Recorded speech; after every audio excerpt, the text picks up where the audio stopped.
శాంతి, సంతోషము, సమాధానము ప్రభు అయిన యేసుక్రీస్తు వారు మనందరికీ అనుగ్రహించువారని. ఆయన శరీరధారిగా ఉన్న దినములలో ఆయన యొద్దకు బహు కన్నీళ్లతోటి బహు వేదనతో ఒక స్త్రీ వచ్చి ఉన్నది. ఆమె ఎందుకు అంత దుఃఖముతో అంత వేదనతో ఉంది అనగా, ఆమె గూర్చి లేఖనములు అంటుంది, ఆమె పాపాత్మురాలైన స్త్రీ అని. అవునండి, ఎవరి జీవితంలో అయితే పాపములు ఉంటావో ఆ వారి జీవితంలో నెమ్మది ఉండదండి. వారి జీవితంలో కన్నీళ్లు మాత్రమే మిగులుతాయండి. ఇటువంటి పరిస్థితుల్లో ఆమె యేసు క్రీస్తు వారి పాపమును క్షమించుటకు అధికారము కలిగిన దేవుడని విని గ్రహించి పశ్చాత్తాపముతో ఆయన యొద్దకు వెళ్ళి ఉన్నది. యేసు క్రీస్తు వారు ఆమె పశ్చాత్తాపమును చూచి ఉన్నారు.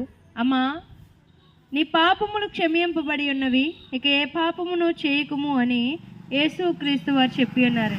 ఆనాటి నుండి ఆమె సంతోషముతో